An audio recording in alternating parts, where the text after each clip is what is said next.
Hi, gang. It's me. I'm back. I switched into bringing my dreamy dreamland to my laptop rather than my phone or my tablet. Really, that's what it is.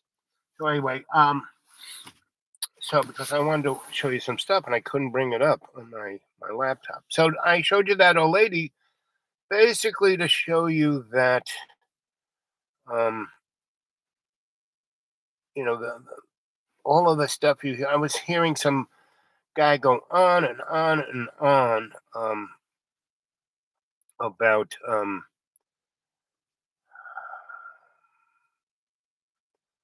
you know yeah, I wanted you to hear this girl. On and on and on about how Hamas has, you know, decapitated babies and baked, them in ovens and, you know, gang raped them while cutting them up and all of that stuff, right? And where is the evidence? Whenever you have a crime scene, you have forensic evidence, and Israel hasn't shown any. So anyway, um, but that kind of mindset, that kind of mind control. Listen to this girl. This is Jimmy We have Dore. special guests with us. Mel K is here. She spent 20 years in media, film, and investigative journalism in Hollywood before going to New York City to launch her podcast, The Mel K Show.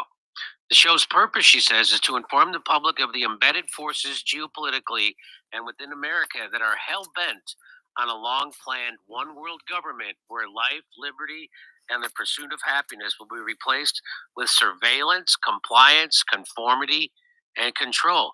Please welcome to Sound the familiar, show, gang? Mel K. Hi, Mel. Hey, thanks for having me. Very exciting to be here. Well, I didn't know you were a white supremacist until I read your bio, so that's not good. Yeah. Um, Aren't we all? Aren't we all these days? Yeah, it's amazing. We are in crazy times, and we just got to show up wherever we can and try to tell people that America is equally in danger as the rest of the world right now, and some people just don't see it. Now, how did you? What made you come to this conclusion, and what made you want to talk about it on your podcast? Well, I've been looking into a lot of this stuff for a really long time. I started in journalism, then I was a screenwriter for many years, and I kind of put both together in historical drama. And I wrote a lot of projects about escaping communism. I wrote projects about Eichmann in Jerusalem. I wrote projects about post-Vietnam War and all of that. And then as time went on, I just kept seeing the same names, same money. On my show, I follow the money a lot geopolitically. I call it the international banking cartel. And after you do that enough times and you write about enough post-war stuff, you realize nothing's changing until a lot of our history is revealed that has been hidden from us, especially in America. And frankly, I just think that our country is captured right now. I think that we're living in an illusion of right and left, Republican and Democrat, when the entire nation is, I believe, dealing with something extraordinary. And a lot of people talk about it. And I feel like if I don't, then who am I? What am I? Listen, America, we're in big danger because our country has been usurped, and we, the people, are no longer in control. And whatever I can do to give some control back to the people, I feel like it's important. Who do you think has usurped? I agree with you, by the way. And this is a false left right dichotomy, and that's what the news media, which is owned by. So there's a guy back in the '70s who wrote "None Dare Call It Conspiracy." Gary Allen. He was one of the students of uh, Dr. Quigley of the Council on Foreign Relations, and I would go to study. Quigley used to at the CFR, and I used to get to go into these study groups, research groups, groups that were put together to put together understandings of trends, and mostly Brookings was paying the tag on that, and my mentor Billy Kluver, who's part of the CFR, used to get me in there, right? And I would go in there with him. He's with me, and this has been my calling card my whole freaking life. I never had to be the big kahuna, right? I never had to be, I was fine, just happy to be there, right? And I would be quiet and not say much until I look around and no one's saying anything, and I would bring up the obvious thing, and the guy who was in control would go, "That's like how." Quickly said, "You're an interesting young lad. Yeah, how old are you? You're 14. Oh, where did you get this guy?" So that's why I was paid from 1988 on to be a itinerant scholar. Go from university to university and hang with people like Joseph Campbell and Quigley and a number of others, right? And just to be there, right? And I would be in study groups. I would help publish, articles for journals, and they wouldn't put me on there. I was just happy to be there, and it got me a oh, gravitas within that community, so I could be parts of things and have a perspective that the people at the top kind of were interested in, because no one else was saying it, right? And I could because didn't have a stick in the fight. I didn't worry about anything. I was just an artist, electrician, photographer, healer. And that was okay.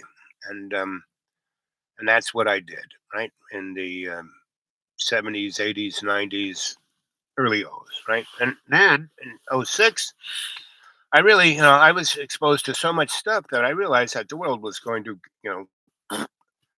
not be here any moment soon, right? So might as well have a good time. So when I got the opportunity to work for desperate lawyers using my skill set and get paid a lot for not doing much, not having to work more than 11 weeks of the year, I said sure, and they would put me up in the best hotels and restaurants. That's how I gained 250 pounds in less than 10 years. And that's why I died. And people were going on in church about, there were all these old people who had heart attacks and this and that. And I never talk about, yeah, I died 7 times. And, last time I died in 2014, I woke up on a gurney going into the operating room where they were going to crack my chest and do quadruple bypass and cut my legs off and take about 20 feet out of my colon and give me a little bag on my side. And I said, no, put me back in ICU.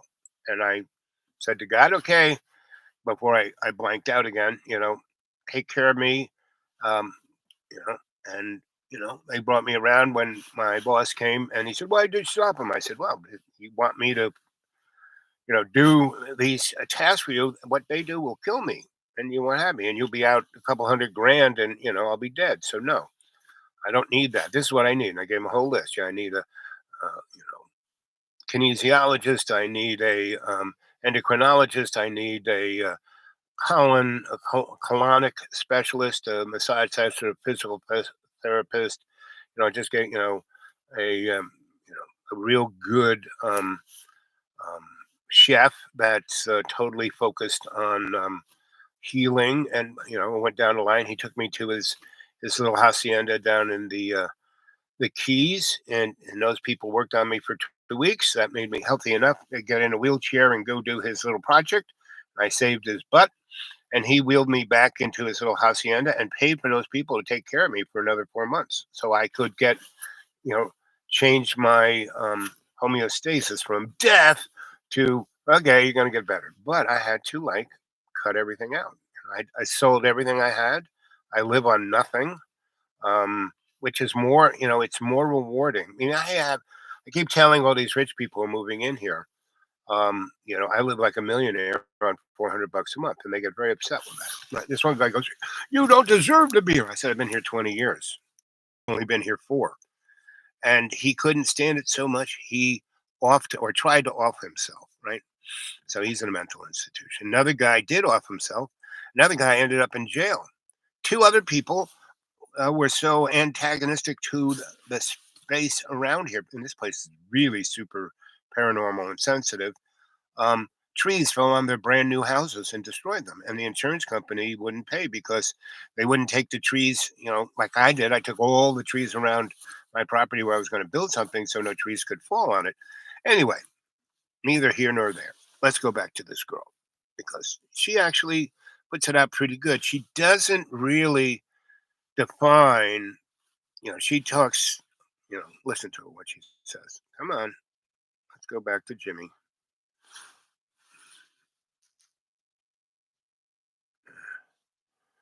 Uh, see, that's what I don't like about this thing. Can never quite control what you want. Here we go. Never buy a car until you learn this secret. Man, I've been saving for a new car all year and finally found the perfect car. Dang, where have you been? Where you been? Economy, and that's what the news media, which is owned by the people who to be afraid of your neighbor instead of the people who run things, and it works like a charm. But who do you think has usurped the United States, and who's actually in control? Well, I think there's two things here. One's geopolitical, and one is in America. And to me, this goes back to a lot of different things. But first and foremost, I think our country was actually captured on the day that they murdered JFK in front of the whole world. And everything from then's been basically a cover up by the same people, same money, same protection racket that's been going on. Let's stop for a second. So it's happened. The Civil War. Go look at Albert Pike, right? And they put him in charge of everything west of the Mississippi, right? All that gold. He knew, and he was a Mason. He was one of the high Scottish Masons. And our founding fathers were all Masons. We weren't based on a Christian founding father belief. No, the First Amendment said separation of church and state, not free speech, not, basically they said separation of church and state so you can say whatever you want, so you can go to whatever church you want, right? But the real thing is separation of church and state, and no one says that anymore. Same protection racket that's been going on a long time. I do believe that in our lifetime, and certainly last 100 years, the biggest fraud perpetrated on the world is the United Nations. And I trace the United Nations and what I call their tentacles of their different globalist organizations to being... and if you see the movie Captain America, and, good old, what's his name? His name will pop into my mind, Mr. Marvel. He basically was trying to tell, hey, wake up, kids. Hail Hydra. That is the United Nations, And the second Captain America movie really caught it great. Above all of our nations at this point. I call them, the public-private partnership. A lot of people point to the World Economic Forum, but way bigger than that. Above them is the International Banking Cartel. I identify as the Bank of International Settlements at the top, IMF, World Bank underneath, and then all the, She doesn't go into admiralty law, right? And there's a guy, his name it'll pop into my mind. Catherine Austin Fitts is really good on the economics of it, right? Go look up Catherine Austin Fitts. And she has a buddy all he's been studying is the admiralty law for his whole life, last 70 years. So these things are right in front of our face. Just, so this girl makes a nice overview of she never talks about COG, COG is continue government. No, it's a continuum of government. It's an underground thing.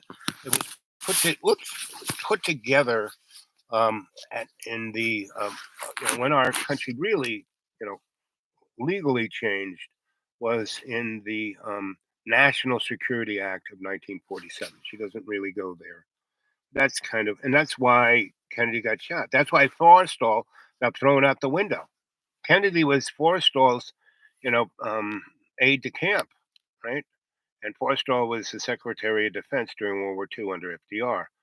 And FDR ate his gun because after doing all this really terrible stuff, the world ended up worse than it started out under his, and he ate his gun. He didn't have a brain seizure. Sorry about that. We'll go back to this girl here. Underneath, and then all the, UNESCO, World Health Organization, IPCC, Chatham House, Council of Foreign Relations, the supranational group. I call them the parent company of planet Earth, and that they just allow us to live here in their minds.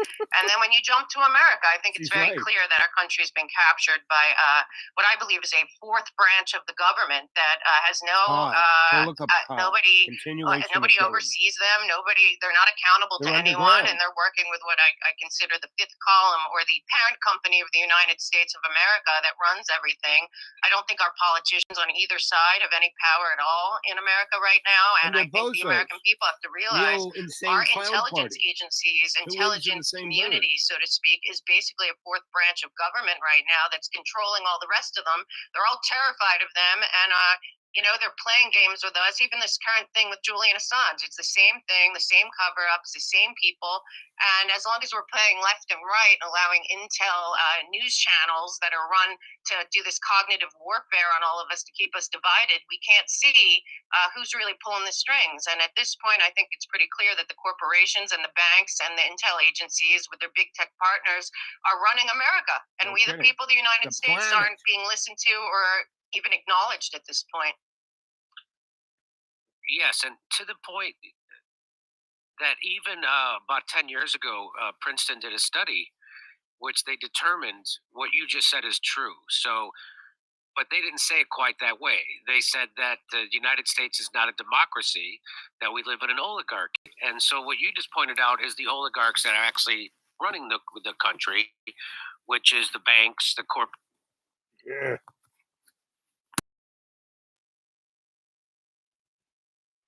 So they're getting to it, and so what do? You and a 300, committee of 300. So what do you do, right? What do? What do I do? Like, I live like a millionaire on $400, right?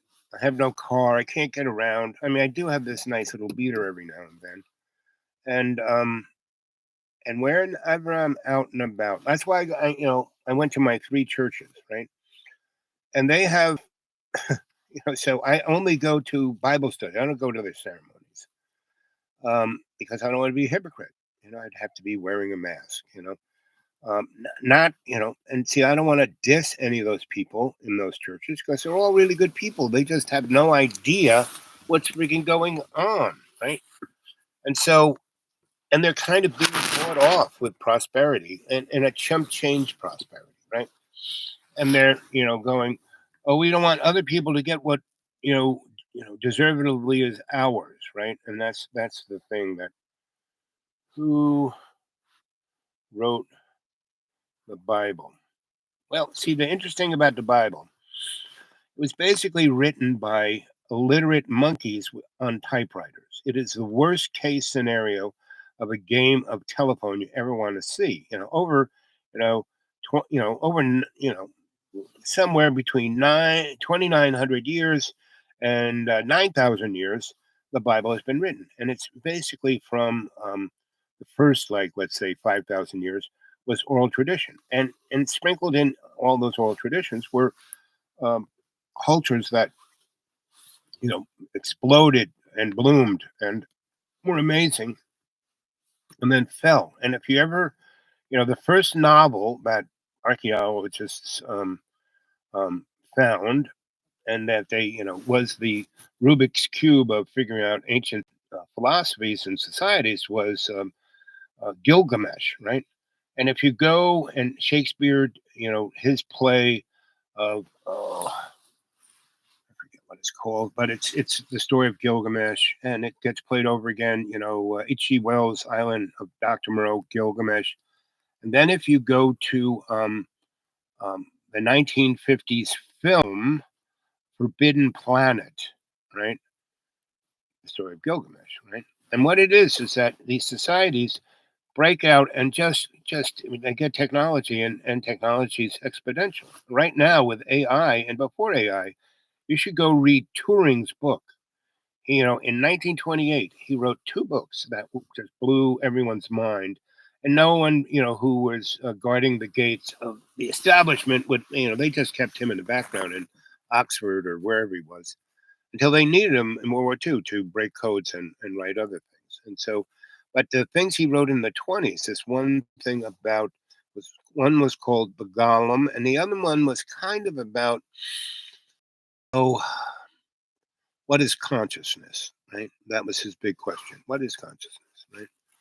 And so these are the real things we should be talking about. So a golem in Hebrew is, if you study the Torah is the everyday workbook, and then the magic, the alchemy of the Hebrew nation was, when you see in, I think it's Exodus, when they're kicking out of Egypt and they're looking for the promised land and they find it and they send in the 10 spies and those guys come back um, really freaked out because the land where Israel is supposed to go right now, where they're fighting, their own self, you know, in the strip, the basic guys who are Palestinians are actually the Jews.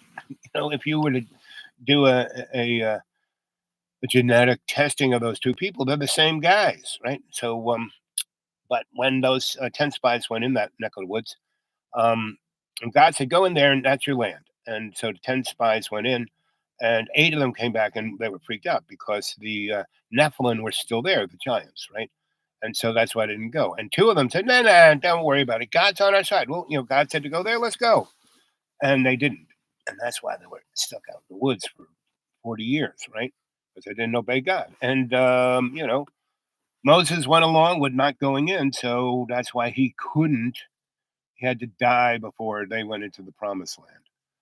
But you go into that period and you see, Exodus, you know, from the beginning. And in the beginning, all things are dark. And what was the dark? Dark matter. Then there was light. Bang. What was that bang? That was Jesus and Satan, twins. And people don't like to hear about that. When you talk about that, they get very upset. It was a good TV, show about that. And Satan was this guy who owned a nightclub in L.A. So I mean, all this stuff is bubbling up around us. All you have to do is keep an open eye to it. Is it true then? What? What is true? The Bible? Well, the thing about the Bible, see, the Bible is really interesting tool. Is that it's not it's been taken as a legal. That's why they had the Pharisee. They were lawyers of the Bible, right? And that's why you know everyone, the Jews were all going, "Oh, there's Jesus. He's going to be King of the Jews, not the Messiah, King of the Jews. He's going to be our political leader to get the Romans off our neck, so we can, do what we want." So he rides into Jerusalem on a donkey, and they put all the palms down, and they treat him like he's a king, right? It's because that's what they wanted, not the priests so much, but the rabbis and the Pharisees wanted a crowbar against the Romans, and this guy was going to be it. And so, because other than that, the only thing the rabbis and Pharisee could do was cause discontent to keep everything, you know, not, you know, Rome was based on a business plan where you went in overpowering force that you don't have to use. You go into a country, go to the king and say, "See up on that ridge, there's our army. We're going to come in and kill everyone." Or you do what we say, we'll give you a phalanx of that. They will be your army to go after your enemies. All you have to do is give us a cut, 30%. We want the Vic. You can continue to have the world and country that you have. And that's what happened with Egypt and Babylon and Mesopotamia and all the above. And that's what God was talking about, no false gods. Because soon as and see, that's why God sent Moses into Egypt, because Egypt they weren't slaves, they weren't cleaning toilets. They basically middle management, right? And and Egypt was the most materialistic um, culture known to man, to the point where all the kings took all their stuff and put it into the so they could take it with them. They tried to take all their stuff with them, right? So here we are, 24 minutes and 24 seconds. Good morning, good evening, good afternoon. So it's true then, right? And the bottom line, kids, what is true, right? True is the only thing that exists is love, right? And we are here to co-create love. And when we co-create love, because we are the reflection of God, right? We aren't God. We aren't God's head. There's his God head, and there's the Father, Son, Holy Ghost in it, and most other religions can't get along with that. Like Islam is as Christian as you can get, but they don't want to call Jesus God because they're stuck that God is one thing, right? Allah, right? Okay, that's a nice name.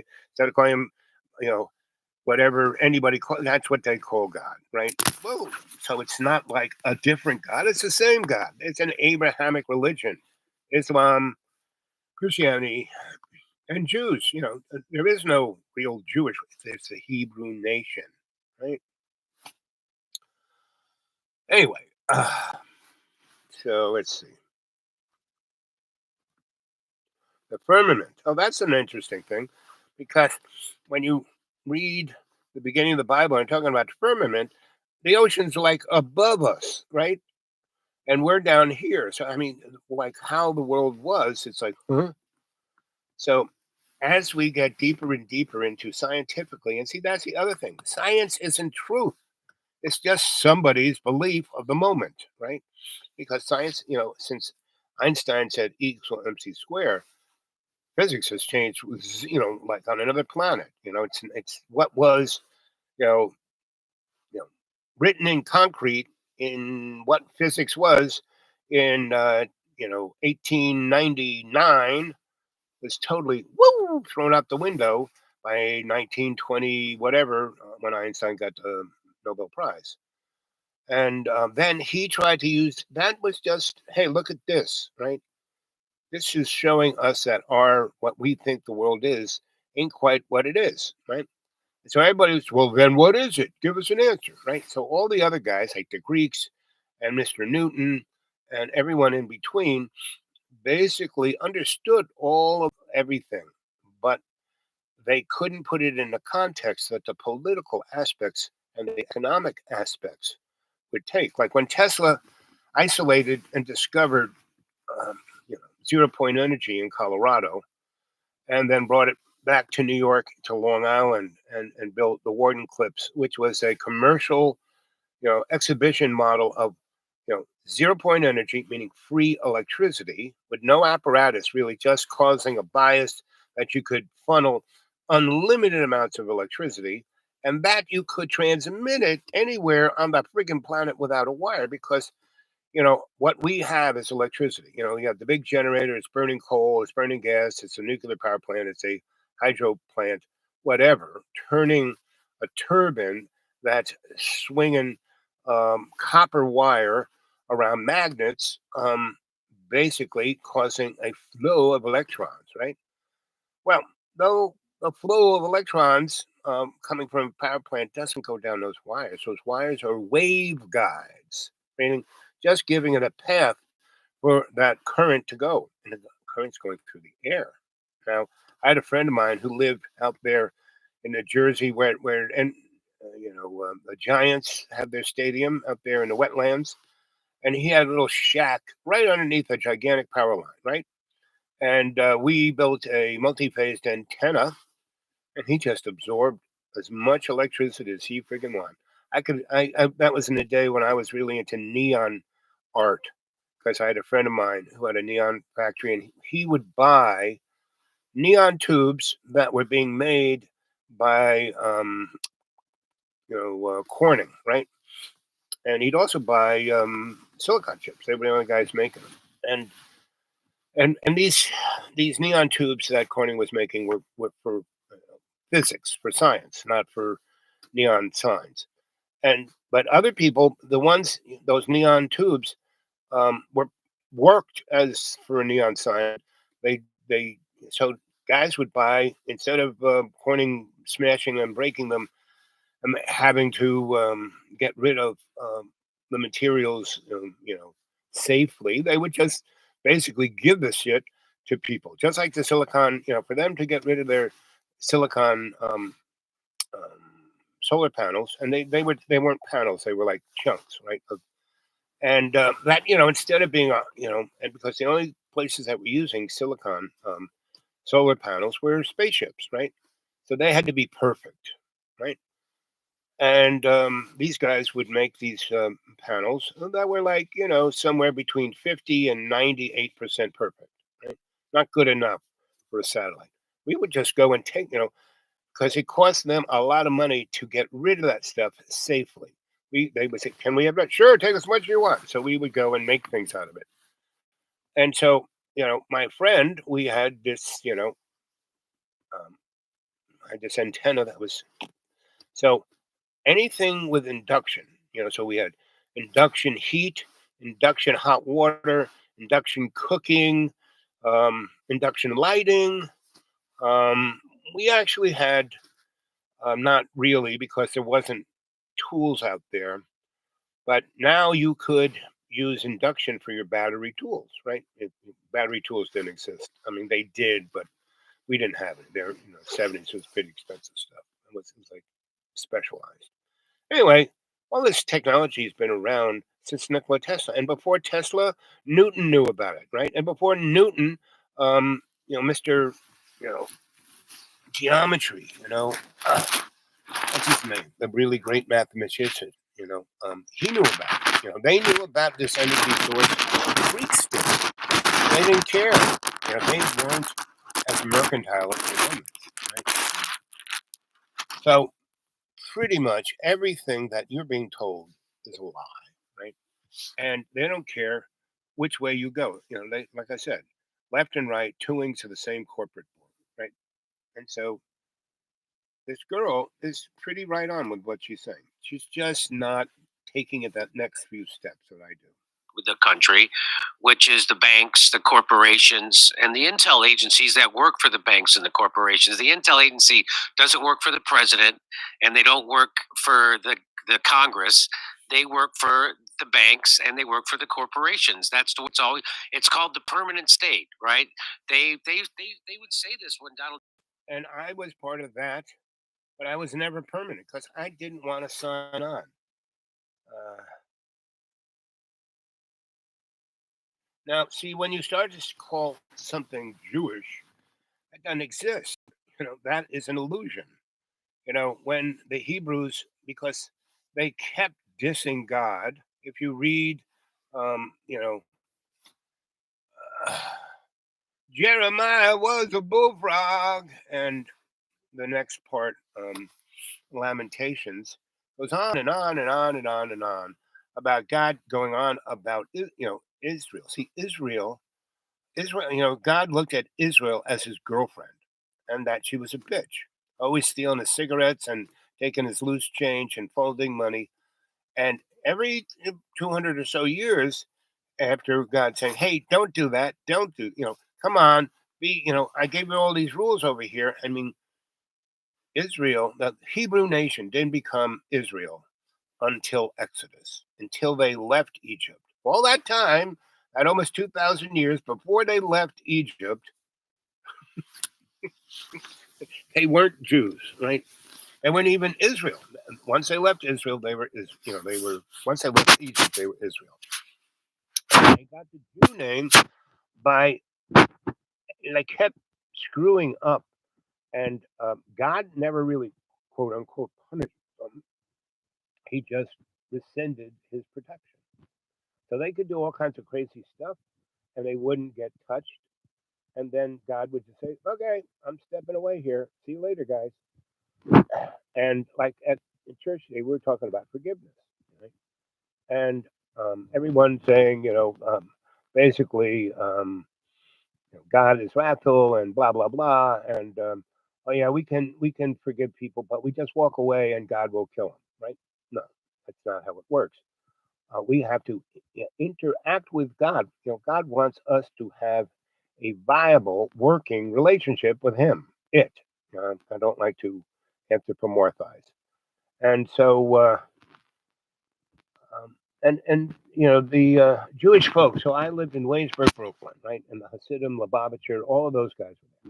My landlord was a rabbi. He had a Lubavitcher, right, and so he saw my library, so I could read Greek and Latin and I had all these very esoteric occult books, which is what the Jews call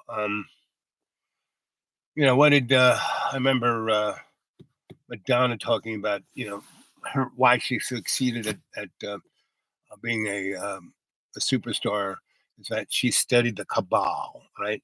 And so if you ever saw Indiana Jones, that first movie where he went after the you know the Ark of the Covenant, that's all about the Cabal, right? And that scene when the Nazis get the Covenant and they're going to open it up, break the seals, and you know, and the Nazis wearing all of this, super duper. Got to remember that Steven Spielberg came from a very Jewish, so he understood.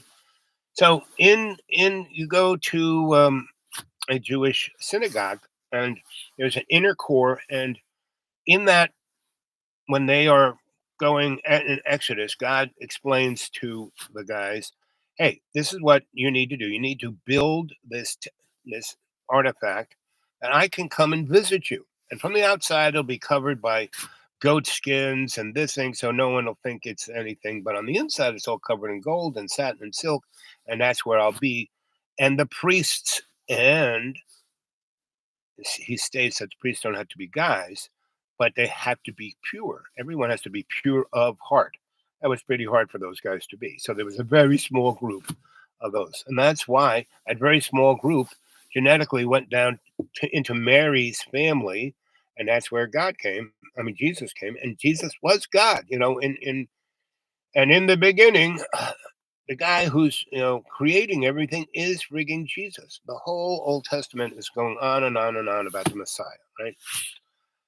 And if you read about the devil, sin, all of that, God is saying, "Well, this is I made this so you guys would have this. If it was all easy, what worse would it be? So every time we go into Bible studies, I constantly talk about this stuff, and everyone, because I don't quote the Bible, I basically do it in parables. And the guys who, the old guys who really know about this, basically, when everyone goes, they go, no, no, Al's, actually, Al is describing it. You guys are just quoting scripture. You're being a Pharisee. He's being like Paul, right? You know, and his Paul was Saul, and Saul was like the TV show Better Call Saul. That was Paul, and Paul once he became Paul, he became the character in um, you know um, Madman. The guy who is the advertising whiz, and that's all of this just repeats itself. It's a mirrored image. It's this crystalline thing. If you just stand back and take a look at it like this without any prejudice. So New York, under uh, semicolon. See, I don't even have my glasses. Where am I? But for whoever's putting it into big print, but I can't quite see it. I don't know where my glasses are. Oh, there they are. Bottom of the calendar. So New York is always being used as a vehicle synagogue, under the synagogue. So in Williamsburg, Brooklyn, all this Mayor Kahane was up in the South Bronx. And so all of the stuff that is the neo-insane clown party of BB's war council was all in Brooklyn and all in upstate New York and they cashed in all of their dice. First they went into diamonds, and then they have that into semiconductors, and they took the diamonds into Israel and used it to build the Israel that is today. So it has nothing to do with anything close to biblical, right? Or scripture or anything, right? Now, Don't believe a word I say. That's just some guy with a beard and aquamarine glasses living out in the middle of the woods. But my rabbi, right, the guy who I rented my loft from in Williamsburg, I had an 18,000 square foot loft for $300, free utilities. Couldn't beat it. And so anyway, and Alan Sarrett, my good buddy, he took my place when I finally left that place, and he had enough room and there was I had so much stuff that I just left there. Alan turned it into art, and go look him up, Alan Sarrett, right? He and I had so much fun in Soho. I used to work in we both kind of worked in a what do you call those things? A foundry, you know. I worked there a little more than he worked there. He came and played. I actually got paid to work there. I did spray metallizing. Anyway, we used to make sculptures, and he came. He had some money, so he had liquidity to do stuff. And that's what I've done my whole life. I found really amazing, fun people to play with, went and enabled them to do their best. Because Alan, he has, and I can identify with Alan because when I was, 6 years old, I got beat by a Nazi nun. I mean, a literal Nazi nun. She was a Nazi torturer in Auschwitz. She was called the milkmaid of pain. Good to take guys and do really nasty things to them and milk their breasts until their little nipples would give off milk. And by that time, they would be. So you hear the guns?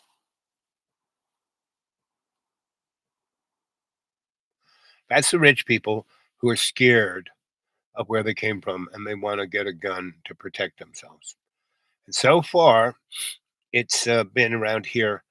Two of the rich people have killed themselves with the guns that they bought too. Luckily, they didn't off their whole family, but it's like guns two, rich people zero, right? So me, I have no weapons because statistically they're used against you. Anyway, the best weapon you can have is what's between that piece of cottage cheese between your ears, right? So anyway, for 2 years, my rabbi kept saying, "You need to come to Lubavitch. You need to be part of my my special study group." I said, "Okay," and I went there, and because this guy was the highest rating rabbi, and he said, "So he's in, right? It's his school, right?" So that's what I did. I kept finding people like him and other people all over the place who were in those linchpin places, and I went and like I was a little oil can, oil can. And I did. I hung out with him for a good 4 years until I rolled into Donna Ann, and I became more the artist. I was always the artist, and I still am the artist. I still make art. I still leave it all over the place, and people go, "What the heck is that?" Right now, it's birdhouses. New York Jewish tunnels. You know what the New York Jewish tunnels are? I'll tell you what they are.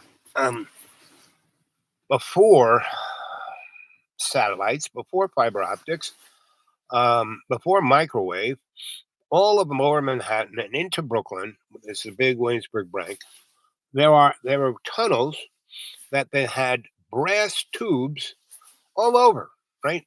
And before UPS, before Amazon, these tubes were used to send documents and other stuff. And they were pneumatic. When you go into your drive-through window at the bank and they got things in this little box and you hit the button and this little thing comes down, you put your money and your deposit slip in there, and it sucks it up and brings it over there. Well, all of lower Manhattan from about 125th Street all the way down, all the way into Brooklyn has these tubes all over it. And that was the Jewish tunnels. Okay? I don't know what it is. That was what it was. And they still are. And they are used mostly by the people that are now sending illicit stuff, right? Any kind of illicit stuff that's not, living. Um, Whatever you can imagine, there's because it's not like the little tubes at the bank. I mean, they could send like suitcases. They had tubes that were big enough that you could stick a suitcase into one of those pellets and suck it through there. And that's what Elon Musk, he bought. He has a company which you never hear of. It's called Boring. And he named it that because it's boring. And what he's doing, he is boring tunnels all over the planet. So once we nuke the place, we'll be able to and we won't be able to fly airplanes through that shit. The rich and elite will be zipped, right? And how old is New York? Well, it's a lot older than the Dutch getting there. So it's about 700 years of white Europeans being there, and then add on another 2,000 years of other people being there. So that's why they call it the Empire State. Buck old boy who wrote the Bible. It's true then. It's true then. Is it? So it's done now. Okay. Firmament, yes, that's the ocean that was above us. And when, it wasn't a big wave like this, it just went ploop, right? Under the synagogue. Boo, boo, boo, boo. How old is New York? Whoa. Yep. So, Buckle Boy, you're good. You're doing a good job throwing up some questions that I can talk about. See, this is kind of the stuff. And don't believe a word I say. This is a primer. You're supposed to be going checking this stuff out. And that's why it's up on YouTube. You can go watch it a few times, take some notes, and then go ask Google, see what Google has to say. Google's pretty good. I would give Google at least 89% truth rate at what it is. I mean, Google is good enough, and they give you many, the first one, the second one, third one, all the way down to the thousands one. They give you lots of places to go down the rabbit hole, and that's up to you. And you have to build your ability to discern. That's what it is. Not judge, discern. Dumb's tunnels. Yes, exactly. Deep underground military bases. That's what a dumb is, right? And that was put together by COG, Continuation of Government, which was set up by we changed our, we weren't ever the democracy that we're told we are, right? Our Constitution was just about those white guys, those rich slave owning white guys. Our Second Amendment is all about keeping a militia. And who is a militia? Militia was there to keep the black folk and everybody else under their thumb, meaning good old Christopher Columbus landed Haiti, right? Hispaniola. And it was they had a super highly efficient, sophisticated indigenous culture there that had no war, had peace, everyone fed, had technology, and Chris killed everyone in less than 10 years. And so they had it was the most diverse Garden of Eden. And, he destroyed it because he cut everything down and made cash crops. And so Africa's just right across the street. So he went over there and got black people and put them there. And the black folk weren't happy about that. And so they had a revolution where they won against the white people, right? And by this time, the South, America was already been going for about 300 years. And, 1492, so that's 15 to 16, 16 to 17, about 250 years, 200, 300 years. And so the Southerners, didn't really want to get involved in this Masonic thing. They had their own thing going. And they were the richest. South Carolina was the richest state in the Union, not for cotton, but for what? Let's hear it. Rice. Rice was more valuable than gold. And America really didn't have gold until they went into the West, right? The Spanish found gold, but the Spanish kept finding gold that they could just steal. They didn't want to dig it up. Dumbs, are they extensive? Yes, man, they're everywhere. They are everywhere. Meaning, when we did, when they built the World Trade Center, you have to realize World Trade Center, like 90 or something stories high, and each floor was an acre big. So when they built those two big towers, that was more square footage than virtually all the office buildings in New York City. So all those other office buildings went feral, because everybody wanted to be in the World Trade Center, right? And around it, there were other buildings, like Building 7, right? And there were more, if there's 7, there was like 12 or so.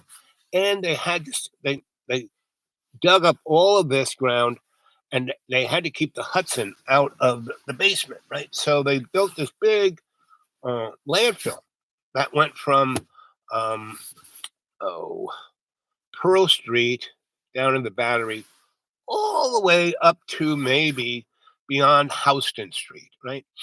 And they were going to build condos so all the workers could just come down. The first 15-minute city. They come down from there and go into their office. A quarter mile, across the beautiful little piazza. And so, after the World Trade Center was built, the United States had a worse economic collapse than the Great Depression of 29, right?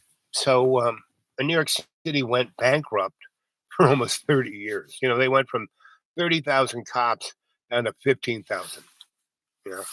Anyway, so we did a no nukes concert, right? And I was really involved in nuclear weapons and nuclear power, right? And I worked in both out in Los Alamos and Diaz, Kirkland Air Force Base, and then in transmission of electric current. And so when I came back to New York in 73, 4, I got very involved. And nobody even was thinking about it. And I was going, guys, we got to wake up.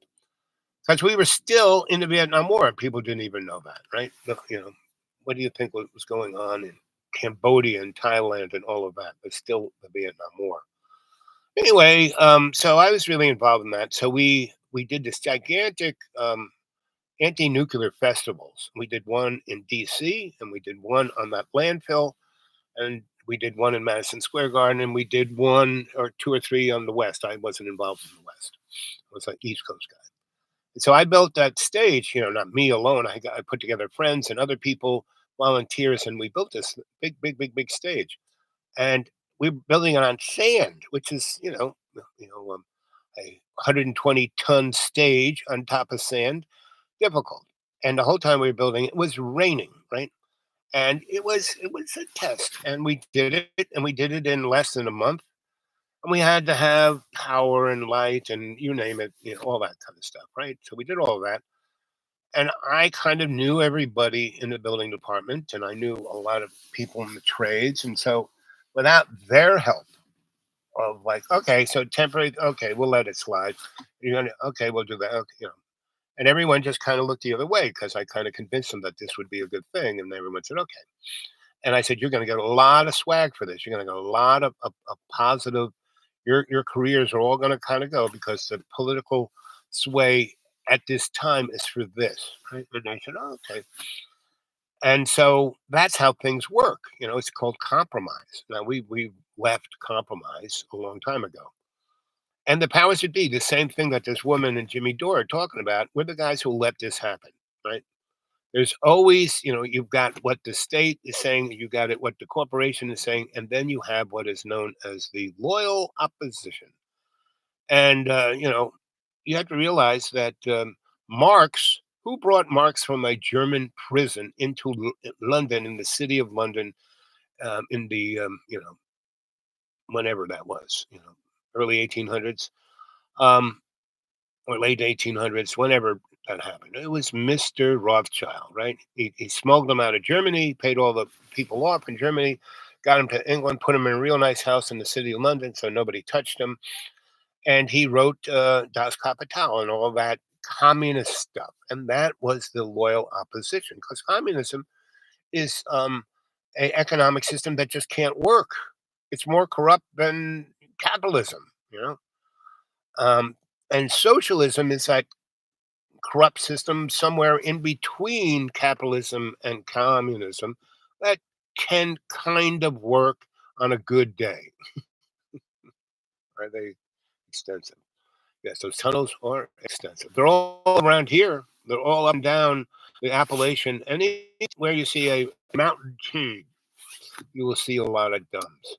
And right around me, there are a ton, right? and I'm tucked away. I'm in this sawtooth mountain range accordion between the Appalachian and the Blue Ridge. So just my little holler is one, two, three, four, six mountains ranges around me.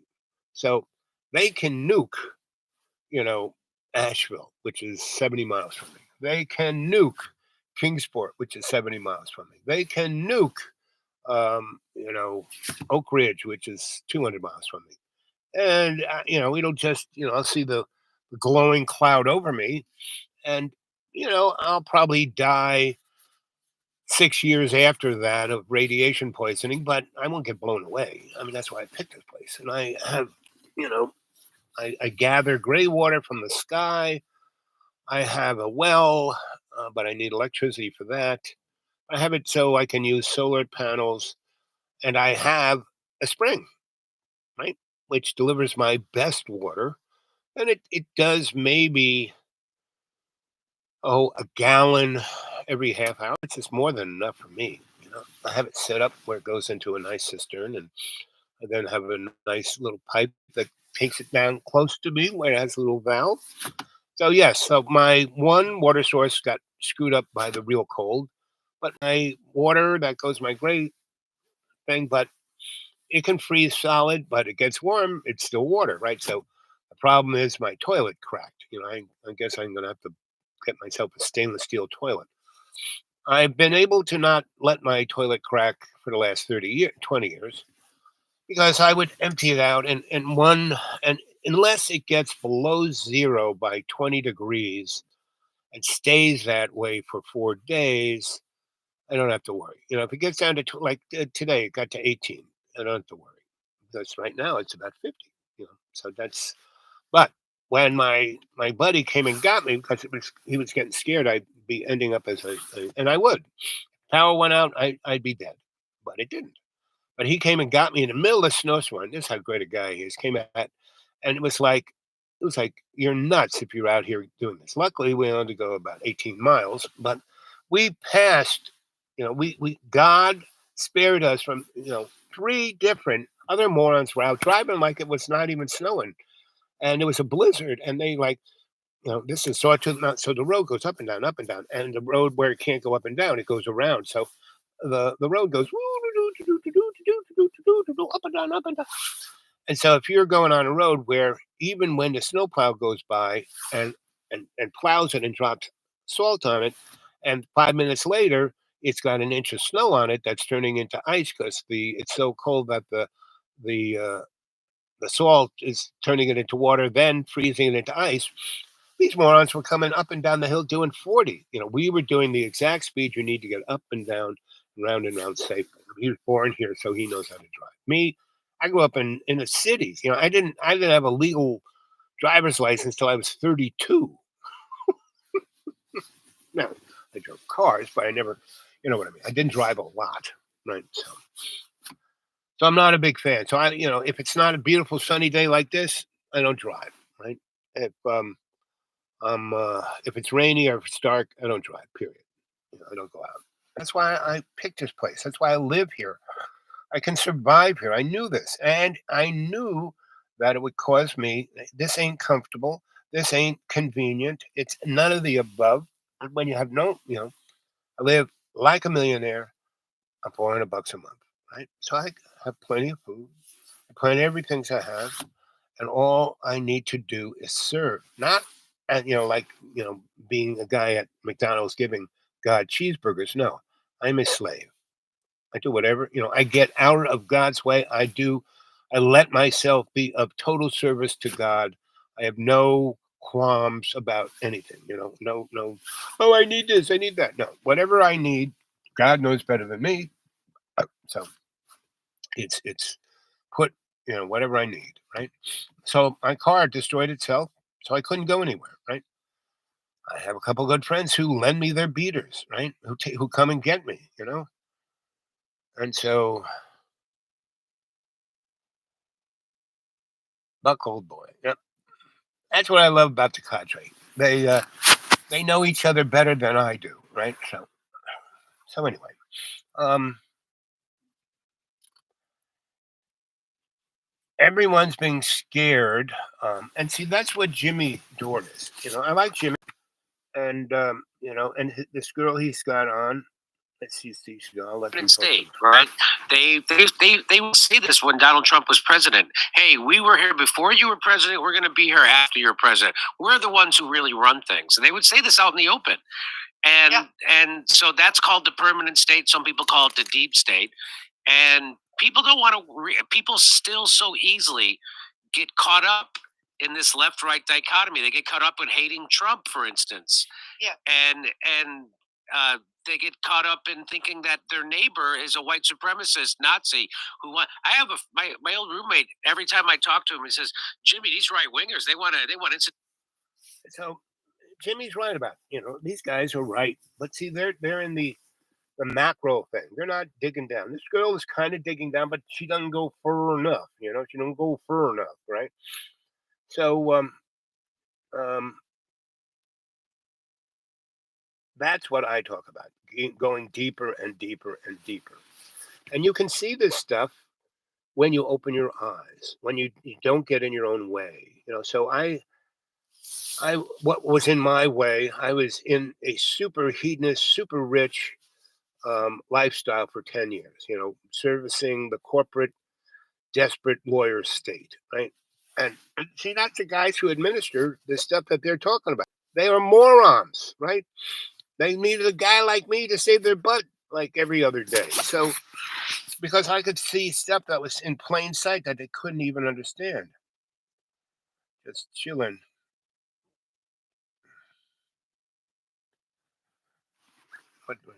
Where are my glasses? Where are my reading glasses?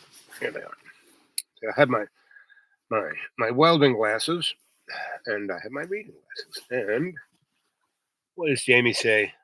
Okay, bud, just chilling at 8 p.m. here in the mountains. Yep. So you're in Tipperary, right, Jamie? Is that the mountains you're in? How close are you to the west coast? How close are you to Skibbereen, to Limerick, to Galway? That was my tramping grounds. Dublin was my tramping grounds, but when I got out into the country, I was a West Coast boy. Are you so you're up on? I'm seeing. I don't know, but I'm feeling that you're in Tipperary. Is that where you are? Just my little spidey sense. Let's see, 2-hour drive to the Crohn's Pad. Okay. So you were south, east, west, or north of that? And you're on that same ridge, right? So I showed a picture of let's see, Skib is south coast. Yep. Okay. So I was in this little town called Glendore. That was, the mountains came straight down and right into. I was about 40 miles. I was I knew what was east and west, so I was about 30 miles north of Skibbereen, right? And I was there. You remember you grew up there, so you remember the roads were like horse trails. I mean there would be gigantic lorries on these teeny little vehicles, but I mean roads, but virtually they were. Now last time I was there, Silver Mountain. Okay, Tipperary. Yep, North Tipperary. Yep. Okay, I know exactly where you are. Which is beautiful country. Where he is, what it is, you go up these mountains, and then up there, it's like another land. It's like where the hobbits live. Because it's not like, it's not like me where there are all these mountains and it's just up and down, up and down, up and down. In Ireland, where he is, it kind of lobs up from the ocean. It's like it was the ocean floor, and now, so up there was where the islands were. And so there's a lot of flat land up there where you are, right? Yep, southwest coast. Yep. So it's really pretty up there. So they destroyed your neck of the woods like they did the coasts? Because when I went back in 2006, that was the last time, or 2008 was the last, no, 6. It was the last time I was in Ireland. No, 2005 was the last time. I went there with the rich ladies who wanted to buy up Ireland. And they just couldn't help themselves, and they just kept buying sweaters.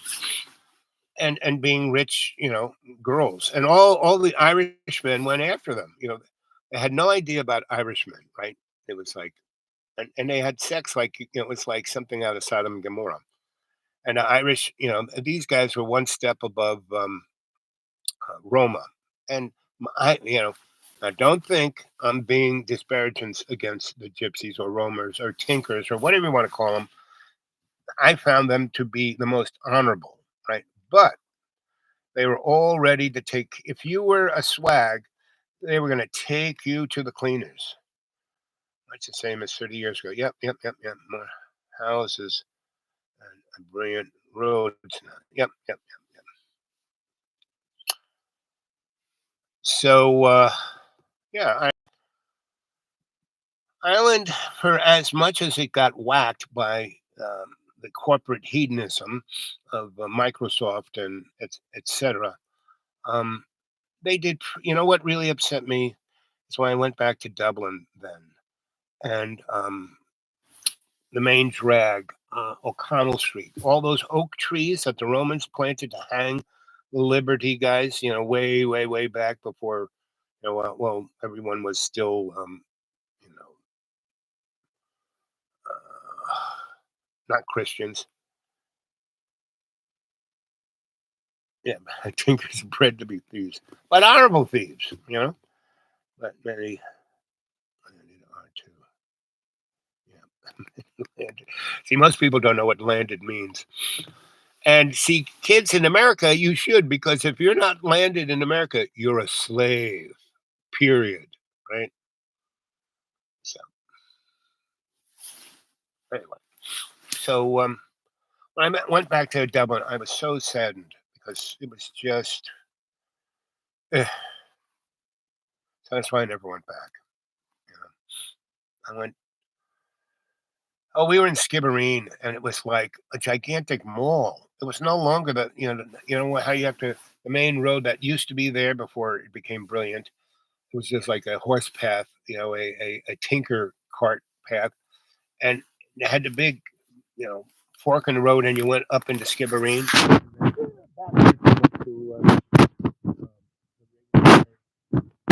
was all turned into one gigantic mall. And the place that Archie and I, dug up and found to be the Gaelic Celtic, more powerful spaceship than Stonehenge. What is that thing that's on? And they call it, oh, this is a burial ground. It's this thing size of almost as big as a soccer pitch, and it's round, and they just talk back about it. And I went there, and they just were buying trinkets. It was like, wow, because this was a super sacred place back to the Celts and back to the Druids, and they turned it into Disneyland, and everyone eating cotton candy and peanuts and cheeseburgers. And there was a section that they had dug out, and they said, "See, this is a burial ground." And no, because after stepping burial artifacts, came from Sears. Anyway, so I went around the side just to go. I can't look at it. Oh, lots of people like to shut up. You don't know anything. This girl who's like 19, giving a tour, and she's going to school at some place, and she's the expert. And I walk around the corner, and I find this gate open, and I walk down, and it's like the real deal. It's something that Archie and I found. We go down there, and this guy is smoking a joint. He looks at me, and I look at him. He said, I said, hi, how you doing? I used to be here about 15 years ago, maybe 20, and I hung out with a guy, Archie. Archie, you know Archie? I said, yeah, we were buds. We went all over this land looking for pyramids. Really? You're that guy? Yep, the guy who, you studied with the old crow. Yep, that was me. He says, you want some of this cheap? It's really good. We're like, right, and he goes, I had to go out. So we go out. He goes, it's getting a little cold in here. So we go out, and we're still, and we're in this at the gate. The sun's hitting us, and the ladies come by and go, "Where are you? We're gonna leave now." And I said, "See this guy?" And he looks like me, like kind of like a bum. And I said, "He runs it." Well, he can't. And then the girl who's like the expert, she comes and like kisses his ring, and it's not just it's her boss's boss's boss's boss. The guy who really like has written books about it is the world notoriety of this, and he and I are, and we're still.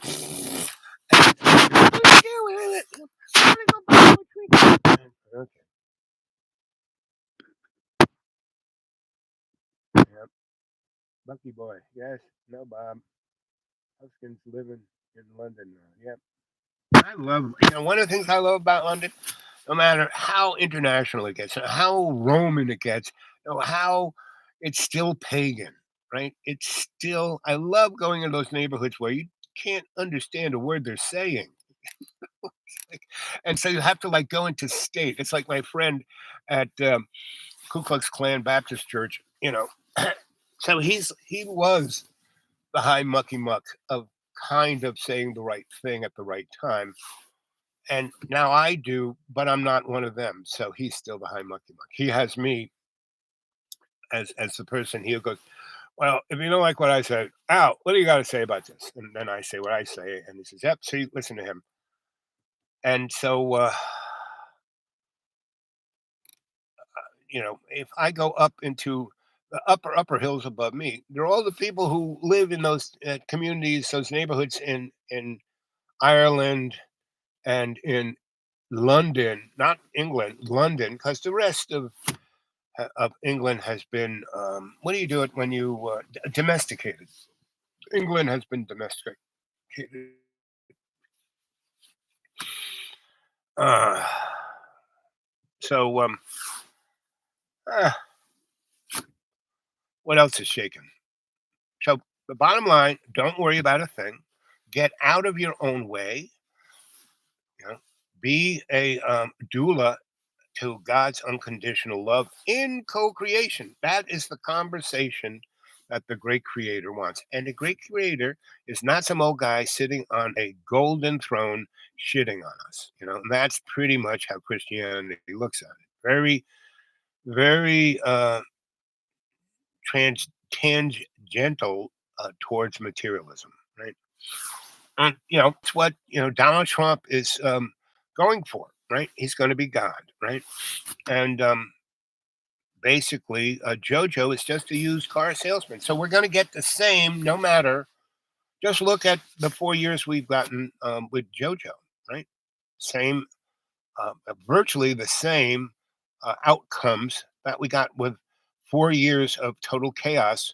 Because Biden goes, "Oh, we're not going to dig. We're going to save this. We're going to do that," and then a couple of weeks later, after signing bills and this, actually that $1.9 trillion that was supposed to be a greenwash that's all it was, a greenwash. Now the oil companies can go dig in Alaska and the North Pole and where Santa Claus lives. Some kid saw me today. It's Santa. Look, Daddy. I went over to no, son. I'm Bob Thomas. I'm Santa's younger brother. I take care of the naughty nice list. I see everything you do. See this? That's your daddy. He loves you. Just listen to what he has to say. Do your best. And his father started to cry. Right? Instead of going, "Get away from my kid," he started crying.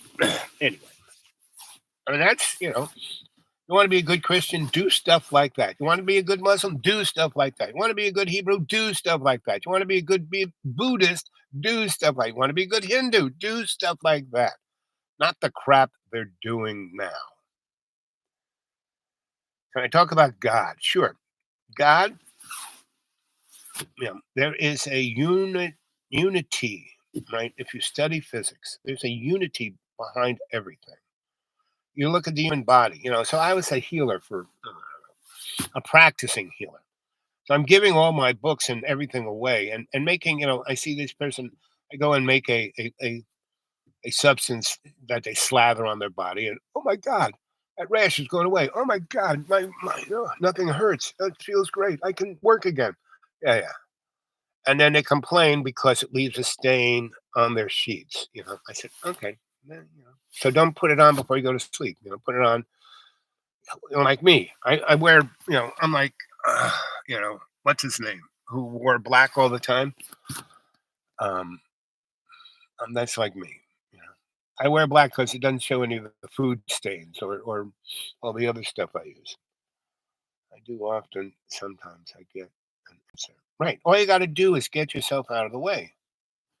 I mean, I don't hear a voice from God. God doesn't tell me what to do, but something screws up. My car exploded, but it exploded right at the cut off. I'm going through this Sawtooth Mountain Range, and it's snowing and sleeting.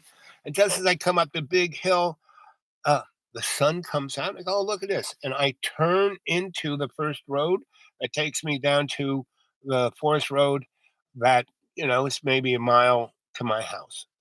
And instead of getting stuck on that one really busy road that where it's like this and curvy and everything, and there is no place to turn off, I get there and all the idiot lights light up and smoke billows out of my car. And instead of flying off the cliff, I get to gently nudge it off to the side of the road. Right. And I'm going, ugh. And I just see smoke coming out of everything. And, you know, I go, oh, I have to get out and open up the hood and make sure it doesn't. And it just said, get out, get your chair. Because I one of those folding lawn chairs. I have one of those, the cheap ones you get at Walmart's. They go in a bag. You take a little hike and then you have a nice little lawn chair. I take that out and I walk, far enough away. I take the few things out of my car that might be relevant, to make me happy, like my laptop and a few other things. I take out of the car and make a little pile over there, put it in a garbage bag and sit. And it's snowing all around me in the mountain range, but it's as sunny as this, right? And so, I just go, well, and I'm thinking, and I get the sense, no, don't worry about it. This is going to make your life a lot easier, and it has. Getting rid of my car, I can't do half the stupid stuff I used to do. Right? Have a girlfriend now. I come to have a girlfriend, and she loves it. The fact that I can't go see her, she only comes to see me. It's all on her neck, right? And then I make her happy. I make her laugh. I tickle her legs. We go out dancing. We do all kinds of stuff. She pays for everything, which she used to love. She thought that was the most, feminist thing she had. She had her own pool boy in me. And she's starting, she hasn't come visit me in over 3 weeks. She used to come twice a week at first, and then once a week. And now she hadn't seen me in 3 weeks. Right. So, um, and then, she's a busy, busy girl, and she lives, a good 60 miles away from me. So I can't expect anything. But the last real deep conversation we had, and the other thing she got upset with, she has a really nasty dog, right? And the nasty dog barks at her. When I just and any man that would walk into that her house, the dog would go after, like try and kill. I walked in, the dog came right up to me and just started licking me. Right, and I pulled up the thing of my winter pants leg. I was kind of sweating in there, and the dog was licking me because I had a lot of sweat, a lot of salt, and it's going after the salt on my leg. And you know, and the dog loves me more than that dog loves her, and she's a little annoyed. So there are little things that are annoying, and I right away go, "Hey, listen, you're upset with this, let's talk about it." And we had the last serious conversation we had. She goes, I used to write poetry. I used to read books. I used to think I wanted to be a activist. I thought I wanted to do this. But you show me all these pictures of what you do. I never did that. I said, well, that's okay. You were doing your own thing. That's what it is. And she goes, but now you make me think about those things that I didn't do. I said, but that was then. This is now. You can do whatever you want to do now. You're actually doing pretty good. You got your own business. You don't have to worry about, you've set yourself up quite nicely. I can understand where that family thing you came from, blah, blah, blah, blah, blah. You're doing great. You can do whatever you want. And she goes, "Well, that's making me even more anxious. I think I'm going to go back and see my shrink. I haven't seen my shrink in 4 years because I was so busy with my business. I never was worrying about the stuff. But now my business is doing pretty good. I got cash, and I got you to keep me entertained and make me think about stuff. I don't want to think about anything." Right? So she hadn't really seen me in 3 weeks. Might be her shrink. I said, "You don't need a shrink. You got one in me. Anyway, let's see. Do you talk to God? Well, no, what I do, and this is if you want to hear God, you have to shut up. You don't talk. You go into quiet penitence.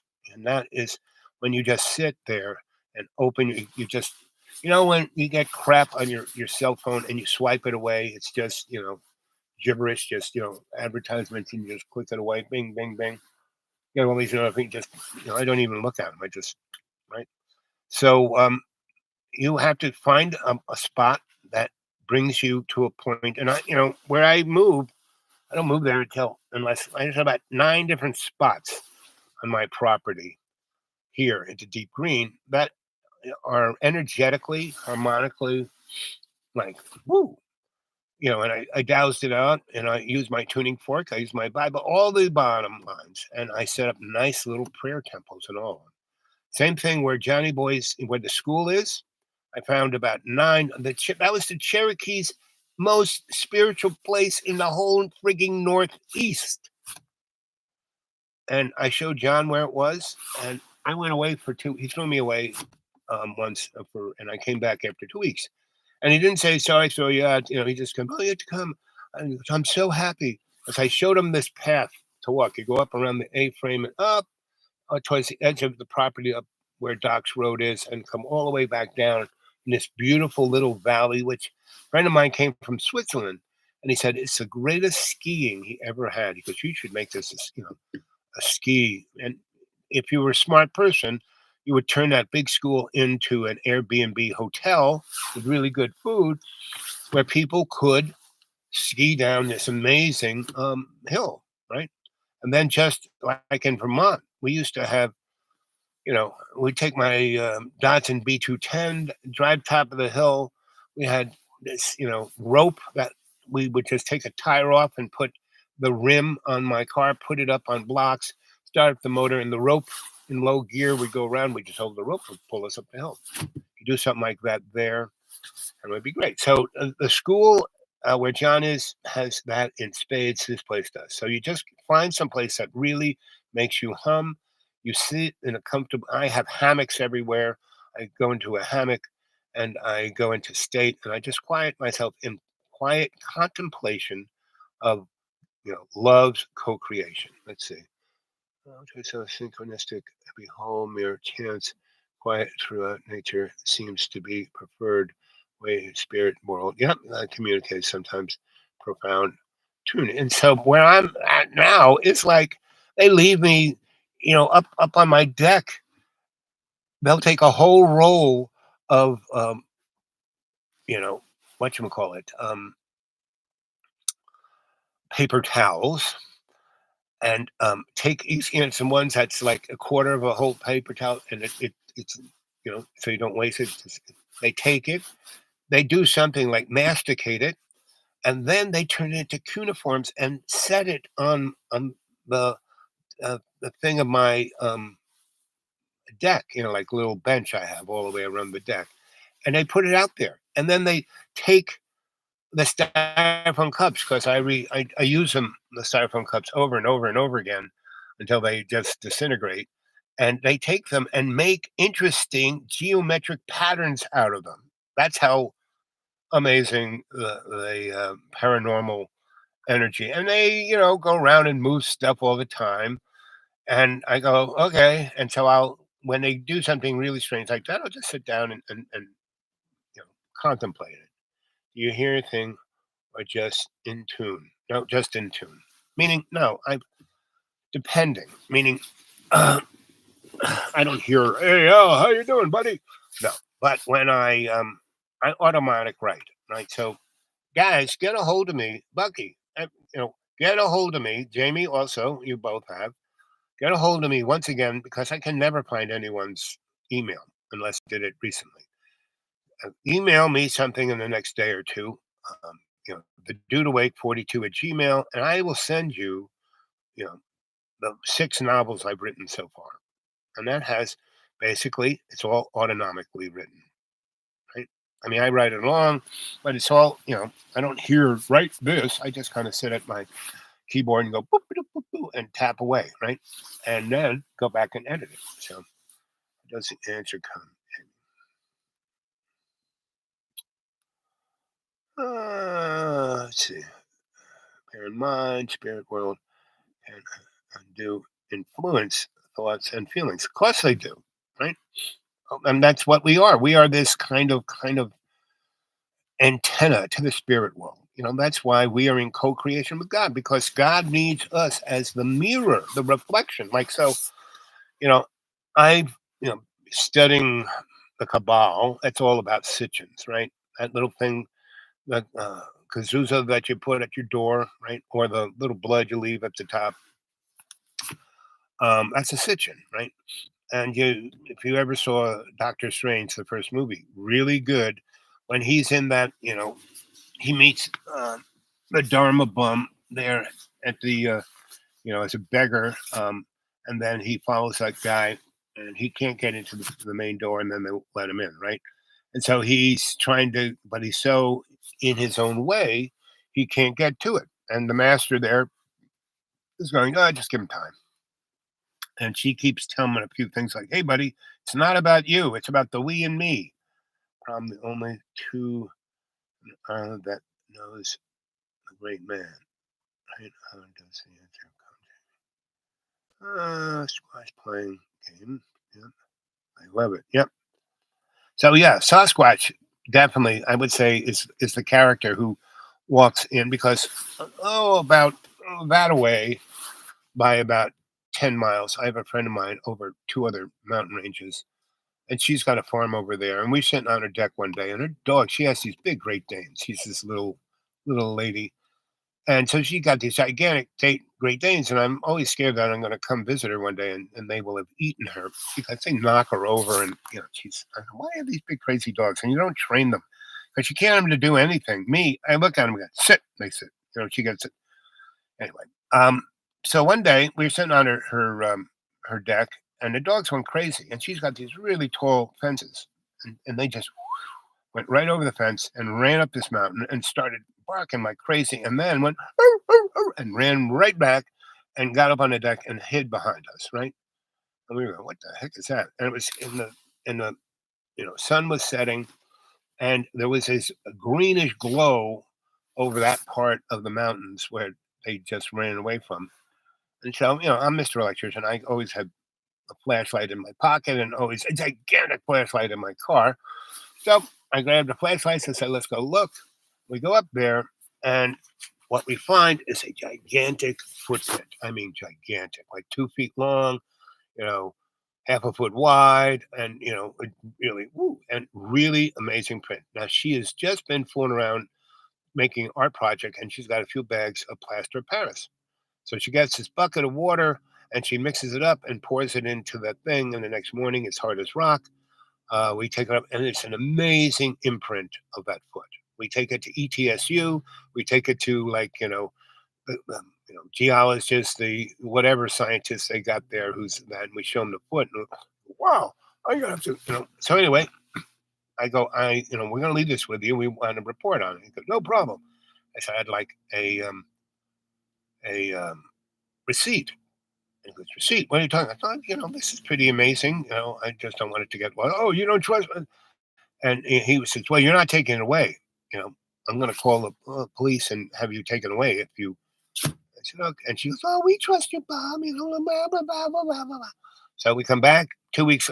She keeps saying, she goes, that guy hasn't returned my call. I don't believe him.